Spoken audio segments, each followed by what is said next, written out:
All right, now there's a popular saying that goes, whatever you do, don't ever let Nigeria to happen to you. That's like a popular adage, and I won't really call it an adage, but it's popular things Nigerians say. And whatever happens to you, or whatever you do, make sure Nigeria does not happen to you. I will wonder, what does it mean for Nigeria to happen to you? There's sometimes that you get involved in situations where you're not doing anything wrong, but it just feels like the country is working against you. And that's what a lot of people would describe Nigeria happening to you. Well, that was the case for a certain Quadri Alabi. In case you don't know who Quadri Alabi is, Quadri Alabi is a 17-year-old boy who Nigeria has happened to. Now, if you remember during the build-up to the 2023 general elections, there was a certain time Peter Obi was doing a campaign in Lagos, and then there was this young teenager who came in front of his vehicle, in front of his convoy, and basically just stretched his hand right in front of his convoy, and the picture became legendary. Became legendary, and it started trending. A lot of people got interested. Who is this boy? The courage he had to do that. He must really love His Excellency Peter Obi so much to do that. And a lot of people started blessing him with so many gifts. Some people did cash transfers to him. Basically, you know what happens in Nigeria when you just do something out of maybe the ordinary, and you know how people get interested in you, and then they start blessing you with different things. Some give you gifts, some tell you, oh, I'm going to sponsor you through to the university. That was the case of Quadri Alabi, the 17-year-old boy. As at the time he was 15. But currently, as of 2025, he is 17 years of age. Now, Quadri Alabi had a situation. Now, Quadri Alabi was coming back home from work one day, and some certain area boys in his community where he resides, Amukoko. Now, these area boys that in Amukoko that goes by the name of Lege and Babawaris. Now, they confiscated him, they arrested him, like they have any power to arrest, but like they held him and they were like, he's doing street fights, he's involved in street fight, and they rushed him to the Amukoko divisional police headquarters, and they reported to the police that this boy is involved in street fighting. Now, I want you to follow this story very, very well. Now, Quadri was just coming back from work. Do you understand? It's not like he was involved in any street fighting or any sort. He was framed by those two area boys, Babawaris and Lege, and they took him to the Amukoko divisional police headquarters. And when they went there, they dropped him there, and the police collected him and put him in a cell. Now, what was the reason for them doing this? What was the reason for them framing a 17-year-old boy for street fighting and taking him to the police station and keeping him there? Now, as area boys, sometimes they also serve as vigilantes. So they are at the watch out for criminals or people who are offending the law. So once they see people like that, they take them and then they go hand them over to the police, and the police carries on from there. That was supposed to be like the situation. But really, did Quadri Alabi involved in any street fighting as it was alleged or as he was accused?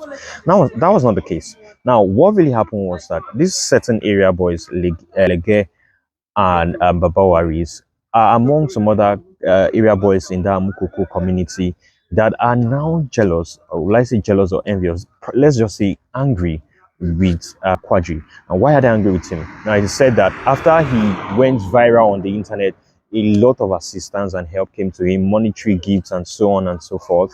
And there was this belief that he was supposed to settle the area boys in the community, and he did not, that he refused to settle them. It was even went as far as the ballet of the community saying that Quadri and his family has to kill a cow and cook for all the area boys, to settle all the area boys and appease them for what happened. Now, you wonder, why did he necessarily have to do this? It's not like he achieved something very, very huge. He just got lucky, and a lot of people decided to favor him. And of course, he wasn't someone who had made it.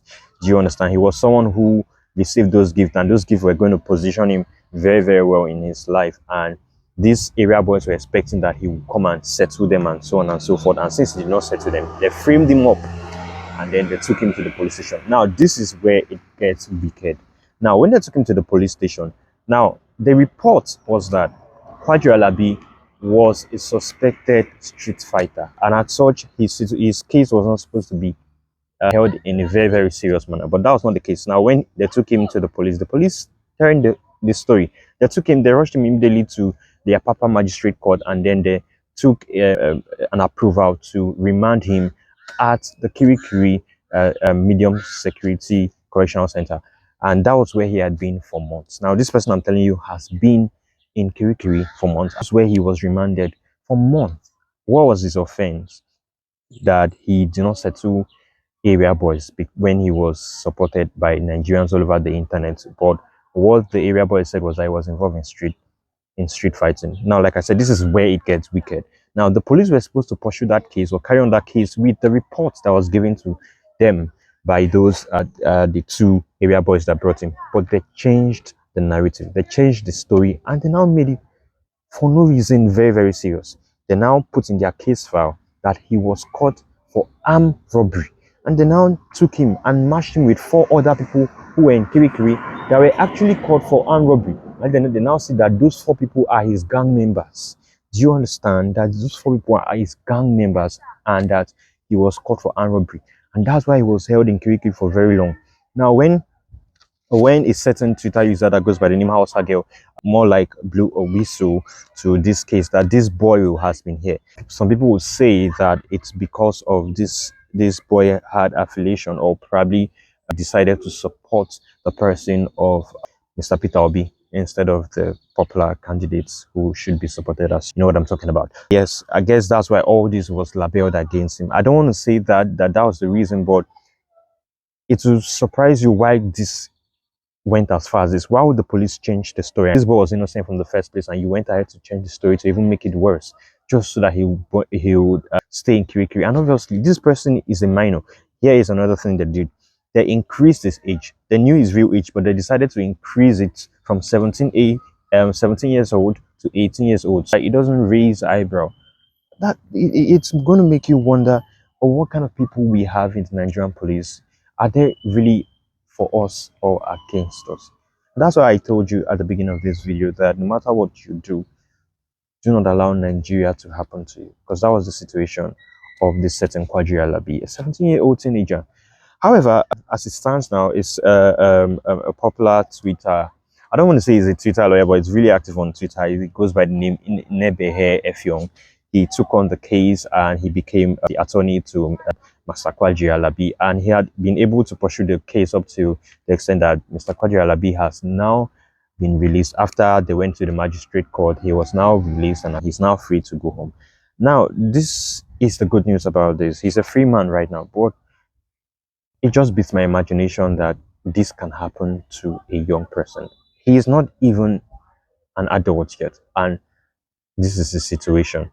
Even if he was involved in street fighting, are you going to remand him in a correctional facility as dangerous as Kirikiri? Let's not say it's the facility is dangerous, but let's just say, is there no other ways you could pursue a situation like that? Somebody's involved in street fighting, and then the next thing you go change the story, and then you remand him in a correctional facility among criminals. It is really, really sad, but also let us be joyful and let us be happy that he has now been released and he has gone back to his family and is now a free man again.